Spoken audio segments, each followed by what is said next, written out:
us women do exist. And there are some girly girls that do exist that need to be in this industry, but we got to make this industry comfortable for us too.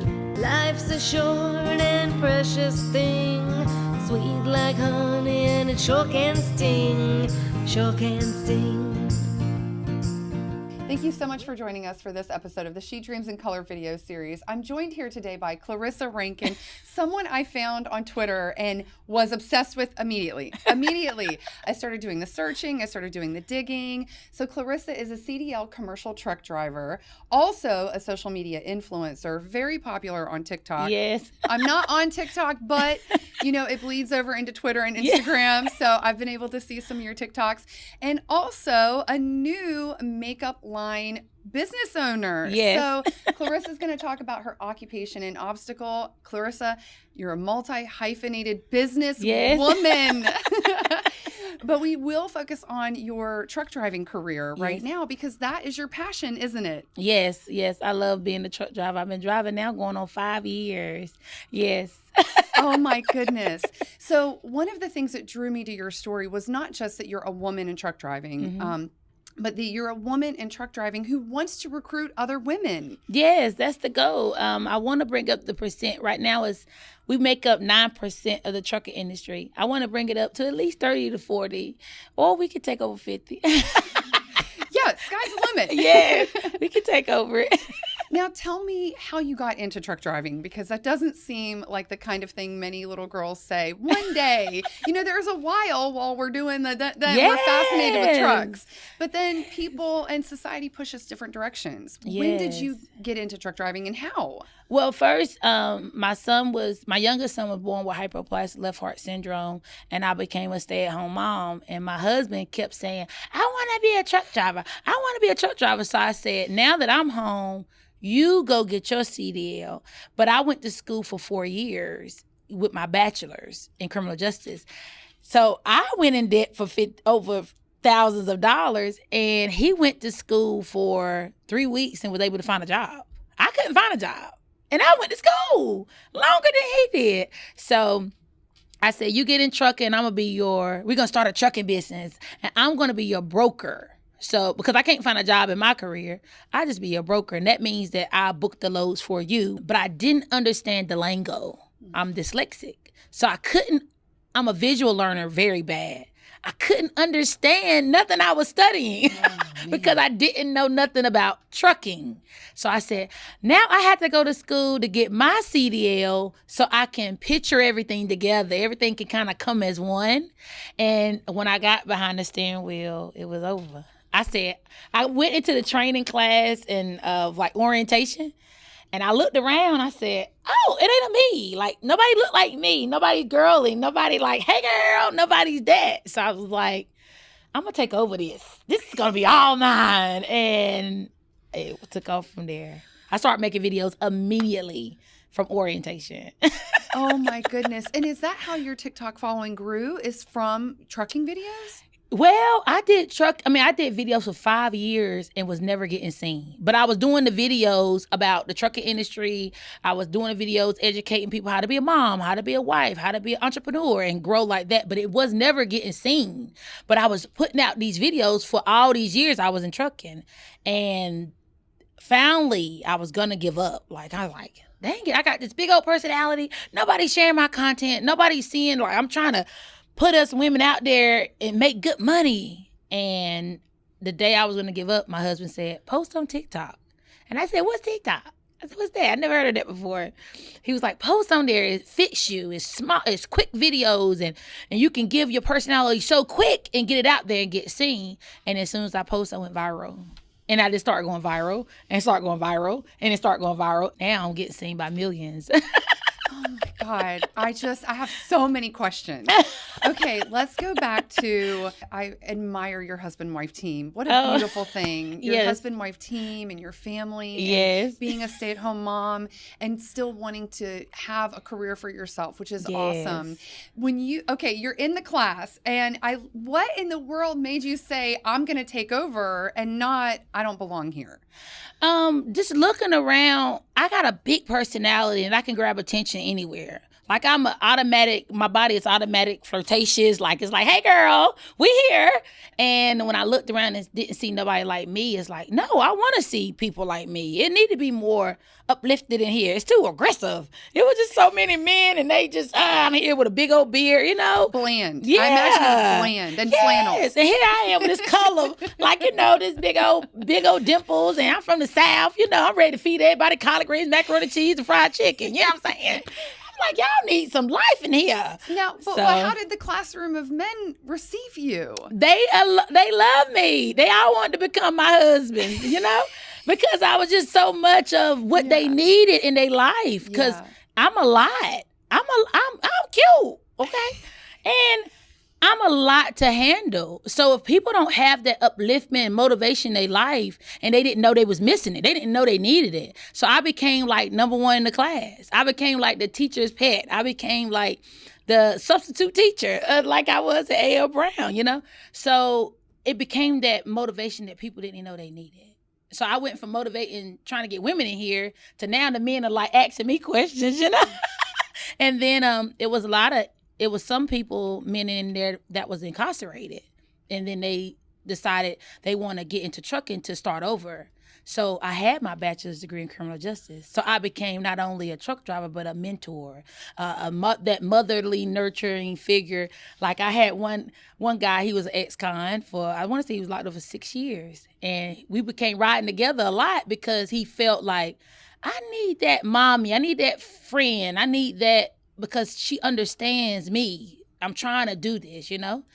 And I really was able to coach him and be there for him. He didn't even notice he needed me. I just became the plug of energy, you know? So. That is so beautiful. It's so beautiful. Thank you. And when you're behind the wheel, I drove a satellite truck in news a couple times. Oh, yeah. And there's 2 ways to go. Oh my God, oh my God, oh my God. And yes. So imagine you were behind the wheel and you said, this is now my highway. Yes, I take over the road. I take out his personality. I be honking the horns. Hey, I see you, boo. When they looking up and little girls I get that a lot now. Like the little girls be like that. So I be, hey. Are people excited to see you behind the wheel? Like you can tell they're like, oh my God, it's a woman. Oh my gosh, she's got nice eyelashes. Yes, everywhere I go, somebody knows me from social media. Matter of fact, and this little girl came up to me, but she was so excited she couldn't remember how to even talk. So she said, no, TikTok. Her mama said, no, are you the lady from TikTok? She said, yes. Are you the lady from TikTok? That's a truck. I said, yes. Oh my God, yes. She said, my mommy. When she said mommy, I melted immediately because I knew she was a young girl. And she said, my mommy said that was you too. Like my mommy. I was like, oh, no, don't do this to me, you know? Oh, and come to find out, she was 11 years old and her mama let her watch me. She was just like, I love you. I watch you every day. And I pay attention to even the way I talk. I try not to curse on my platform. I try not to talk about things that's very adult. I try to just keep it very mutual. And it was just a quick little moment I needed.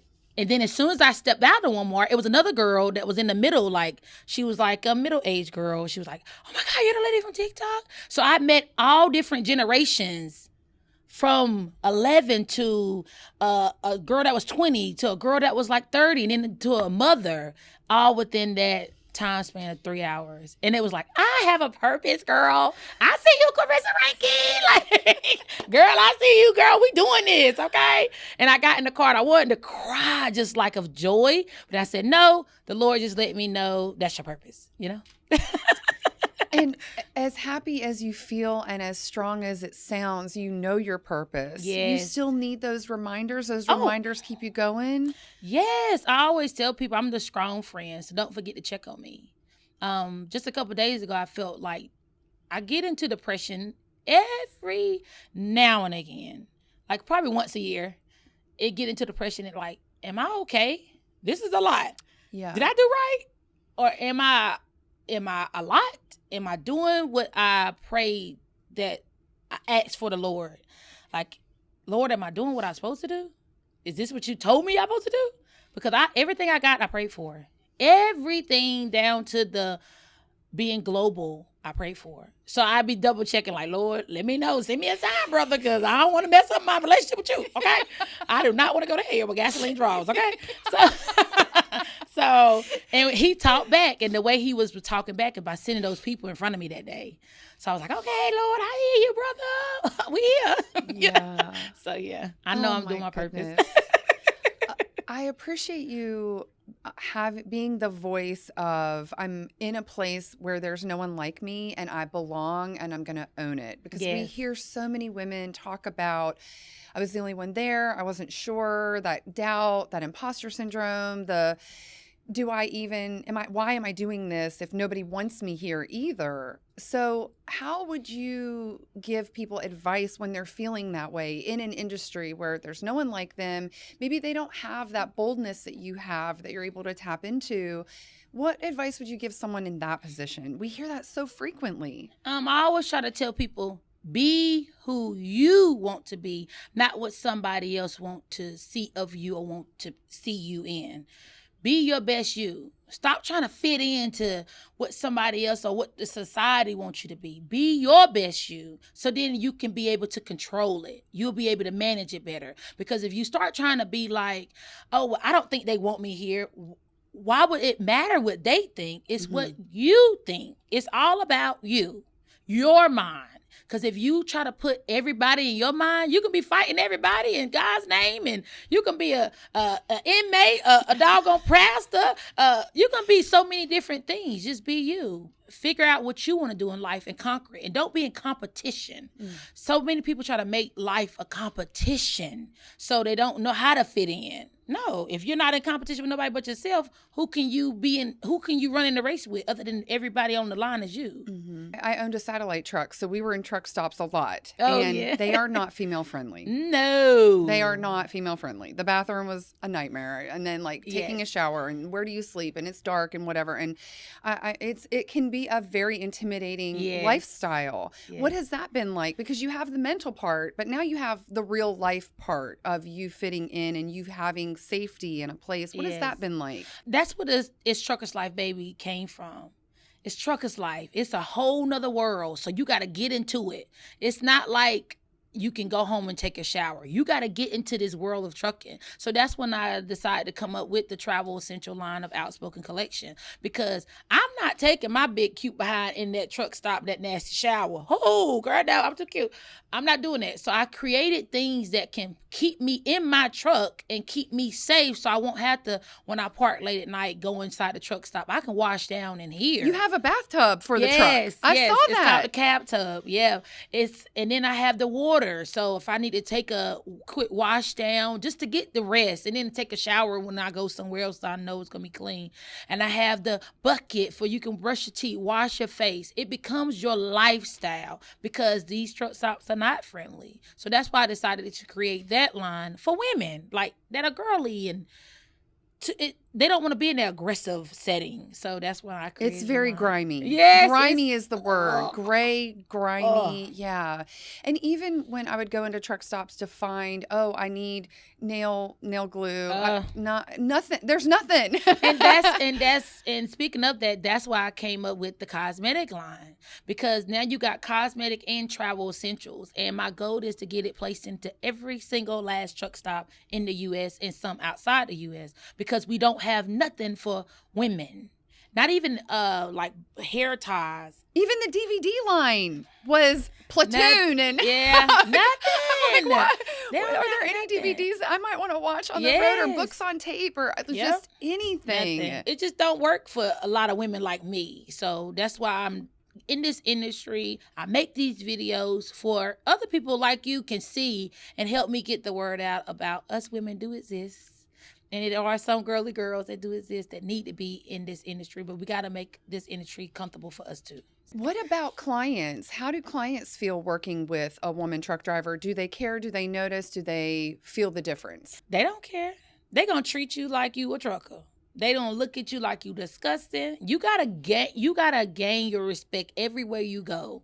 You gotta be strong everywhere you go because they don't care. And that's almost a whole nother conversation. Why are truck drivers disrespected? They are keeping our country going. Yes, because the industry as a whole deserves a lot more respect. Yes, you know why we don't get a lot of respect? Because we don't set a tone for the respect. A lot of truckers would get out and they don't give it either. A lot of these truckers don't give respect. They rude, they disrespectful, they don't take care of themselves and groom themselves. So when they come into the truck stop, they're not even presentable. So how are you expect to get respect? You're not giving them respect by washing your teeth and washing the coal out of your eyes and taking a shower. So some of these truckers lose themselves on the road, and that's when mental health start to come into play. But that's a whole world that people don't even like to talk about, is mental health, counseling, learning your wealth and knowing who you are and taking pride in yourself. Because if you don't give that love to yourself, how you expect for somebody else to give it to you? So when I come to these shippers, baby, you got to respect me because I'm giving you, I made a video of it. I said, I took a shower, I brushed my teeth, I did my hair, I did my makeup. So now you got to give me respect. So ain't no disrespect going to come my way because I'm not giving it. I also appreciate that you don't hide your femininity, because that was definitely something surrounded by men. I felt like, let me wear this chunky jacket. Let's not wear makeup. They won't take me seriously, or I'll be harassed. Yes. I appreciate that you embrace that femininity in these environments and you don't hide from it. Yes. I step out that truck stop in the summertime. I got my booty shorts on. I don't care. Cheeks is out, honey. It's hot. It get behind that truck, up at that engine roar, and that sun beating on your face. It's 100 degrees. I got booty shorts on the tank top, okay? Okay, Clarissa, I have to ask. All right, so all the men approaching you, what is that like? Because it doesn't matter what you look like, it's going to happen. Yes, but for sure, now a group of people will have a perspective that that's what you're looking for, because we still live in a society that doesn't respect boundaries. So how do you handle that part of the attention, the unwanted attention that men would suggest that you're asking for? I always say I can't hide it. I can't hide it. I can't hide booty. I can't hide it. I'm a woman, period. So I do get a lot of attention, but it's the way you approach the attention. I'm not very like, don't be looking at me. Don't be, I just, hey, how you doing? Are you married? Yes, I am, happily for life. Like, I just give them a quick conversation back. I never get disrespectful because I can't change this. Yeah. It's natural. I'm cute. I woke up like this every day. Okay? So it can be perceived as, like, I made this one lady said, oh, you look like a lot lizard. I said, well, baby, they can't afford being. You know, it's so funny. I heard that term and I was like, there's a word for it? That's awful. It's a word for it. And then I thought everybody looked at me like that because I was with a man in our truck. And I was like, well, I don't want people to think that's what I am. But it's like at that same point, if you entertain it, if you let it get to you, then it's taking over your day. No, I'm here working, you know? Right. So I do get a lot of attention, but I always, I'm married. You set the tone. Yeah. You set the tone. Yeah. If you entertain it and you flirt with them, that's a whole other different world you're entering. Yeah. So I just always make sure, like, I can't hide me. I'm just going to be me. I always try to make sure that people are educated on how to be safe on the road as a woman and as a female. So I teach them different things on how to keep themselves protected in their truck, how to keep their distance, keep conversations small, not entertain a lot of people. Just make sure you know your purpose. Make your money, go home. So I do teach that sense of be comfortable enough to make your money, but still be comfortable enough to keep yourself protected on the road by putting your seatbelt through the door. And I tell this to men too. Don't be having a lot of stuff in your window so they can read information and see if it's a man or a female up there. So it's a lot of things that I teach on my platform on the serious side to make sure people be comfortable enough to get out here, make their money, and go home. How are women responding to you, to this career, this occupation? Out of this world, phenomenal. I get so many women every single day. Clarissa, I'm getting trucking because of you. You motivate me. You're an inspiration. And not even just in trucking. But this one woman said she want to be a welder. Another lady is driving a cruise ship. She's gotten into that. Wait, what? Yes. You can be a cruise ship driver? Yeah, Yeah. she wanted to drive the boat. Yeah. And another lady, she went into being a pilot, like for a plane. These are what you see the men doing, but it's shaking them up to other things that a male do, like being a mechanic. So many people has reached out to me saying, like, this is what I needed. And I always say, it's okay to want to be like your pawpaw or do a job like your granddaddy or your uncle or your cousin, your homeboy. It's okay to be that tomboy in the class. It's okay to get into being a construction worker or being a entrepreneur in different ways and building buildings or bridges. It's okay. So now I feel like my platform is open up that window to be like, oh, it is okay. I can do this and look cute. So one of the things that we really thrive in at Sunshine Media Network is having women behind the cameras, having fingernails, wearing makeup, Yes. dressing up, and still running a camera and running a video production. And so it's one thing to be the tomboy on the job. It's another thing to be curvy and colorful and feminine on a job Yes. too, in those kinds of masculine careers. Because Yes. sometimes people look at you and say, you're not going to do as good of a job because you can't take this seriously. yes, even I went to a stop. It was in Macon, Georgia. And I got set up to back up into the dock. And that man said, you can back up in there if you take them nails off. Girl, would he do that for? It's like my hood came out and mama came out all at one time. I said, oh, I put my hand out the window, and that's when my nails are a little bit longer. I said, boy, I'll show you something right here now. I'll show you something. And I was able to back that thing up with one hand, and he was so embarrassed.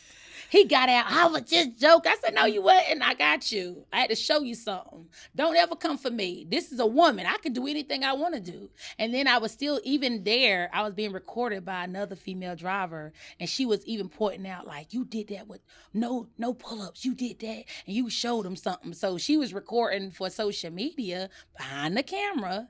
And I was showing him something, but also empowering other women. Other too. women. Yeah. That's right. That's To right. stand up for yourself too, not like, oh, he talking about me. No, don't even pay him no attention. Just show him. You can show him better than you can tell him. I love it. I love it. Gosh.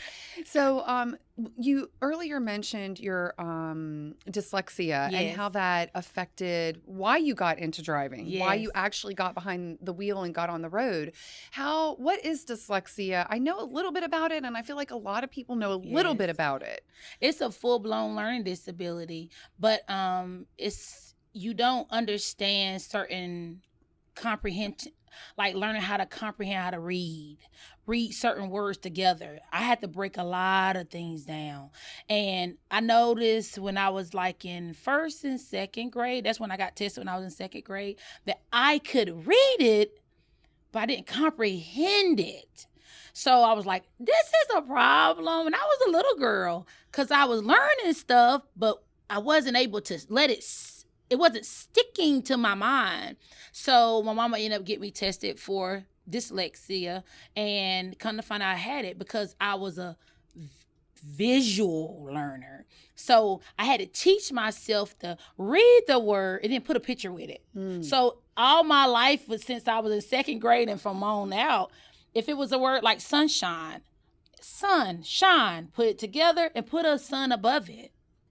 So that's how I remember that word. So now if I was to see it somewhere else, I can visually be able to remember how to say that word because I put a picture with it too. And everything, like, so my mind going a mile a minute, 7 days a week, 365 with trying to learn. And then it came to the point where I taught myself how to read with visual pictures, but then as I got in 7th and 8th and 9th, they took the pictures away. So now I had to learn how to break down these words and comprehend it without all these pictures. So I had to figure out another way. So then it became of dictionary, taking a lot of words and putting them together and trying to combine how to understand that one word. So it's just a reading comprehension. And it got to the point now, I still do pictures everything is so visual. Everything is so bright. Everything is so colorful. And that's what got me where I'm at today. I had to take myself into trucking to see a bigger picture of it. I would have never understood it if I was reading it through a book or through a magazine. I had to get in it, touch it, and see how can I put these images together and make my history of who I am today. So my dyslexia made me who I am because I'm so visual. And that's what makes me so bubbly. And that's why when I do my videos, I put so many words up there and I put so many pictures and arrows and things like that, because I know if somebody else is looking to be like, what is she talking about? Well, here go an arrow pointing to this tire. Well, I always understood it was like letters were transposed in a word. That's what I thought dyslexia was. Everybody has it different. There's nobody ever the same. It's really eye-opening to hear all of the processing that you have to go through to comprehend, even though you can read it, but to comprehend, it really is eye-opening to hear that. Even with emails, like even with being a big social media influencer, I get so many emails. I have to do so many promotional videos and things like that. Sometimes I read a contract 7 times. I read it. I have to go over it, because I gotta make sure I get it. So I read it over and over, and then I stop. I'm not getting it. I go back and read again. I'll pull out my dictionary. If it's a big word on there, I'll be like, girl, I can't even spell that. What did I say? I'll go back and pull out my dictionary. Then I start putting images together. And that's how I get through a lot of my contract. A lot of people is very embarrassed. And a lot of people do not want to say they have an issue. No, baby, I got it. A lot of people don't want to fess up and kind of admit that, but I can say I made that video announcing it, and a lot of people came up was like, that's why I get you.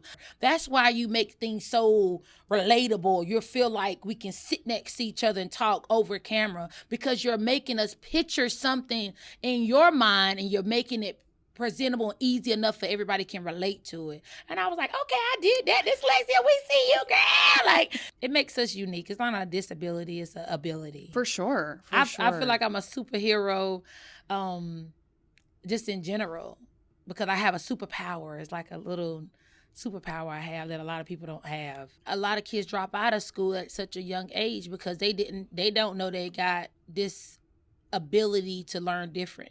They don't know that. So if they don't know it, how can they fix something and they don't know? If the structure isn't accommodating them, yes, then of course they're going to feel like the square peg in the round hole. And I was a problem child when I was at A.L. Brown. My nickname was Trouble. It was, because I stayed in trouble because I wasn't getting the attention that I needed at home from my mother and my family. But then also I was always in trouble for not being able to understand, hey, sit down and just read this. Baby, I can't just sit down and read this. Yeah. You gotta be able to entertain me a certain kind of way. Right. I always was an artist. Always. And Brown had such a great art program, too. Oh, my God. Miss Horton. You remember her? Brenda Horton. You remember Miss Horton? I was always a drawer. I can draw. I can paint watercolors and do the shading with the pink. Girl, I can do all that, girl. Vanishing points and all of that. You know, I drew to high school and I could do all that, right? Chalk, anything. But I never did understand, like, why I was so good at it. Because every time... And until I got in high school, I was so bad until I got to Miss Horton. And I could sit there and just all day. And it got me to a point like, this is my world. I'm a visual person. And I didn't even realize, like, yeah, I know I got dyslexic. I ain't going to tell everybody I got it in high school. But that was making me, it was in a world I was able to understand what I was doing, you know? And it was able to be my escape. So that was the only class that really was for me, you know. Everything else was like, girl, I'm here. We just gonna pass if we can, you know. And I'm here. It's so sad because when you look at dropout statistics, so many young people drop out because they're bored. It's not because they're incapable. Yeah. People don't understand that everybody want to be able to accomplish something. Yes. And if they can't accomplish it, it's like they feel like a failure. Mm-hmm. So that happens a lot. And that frustration builds up very quickly when you can't quite tackle something. Yes. For sure. Yes. So where do you think your journey with recruiting more women into trucking is going to go? How fast are you going to get to 40? I feel like it's going to take me another about 5 years to really get that statement of showing people how I'm here. So with the videos, we done increased it a little bit. We above the 10%.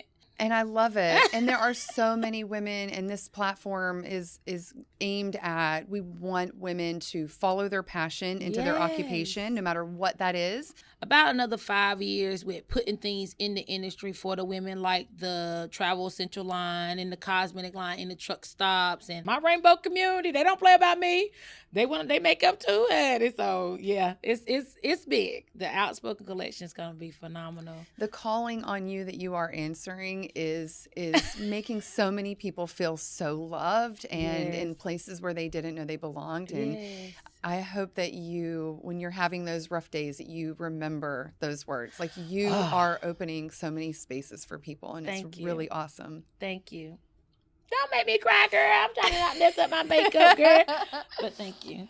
With every woman, we like to have a t-shirt that continues to amplify her message. And Clarissa talked about the first time she went into a class for her CDL and not seeing anyone who looked like her in the class.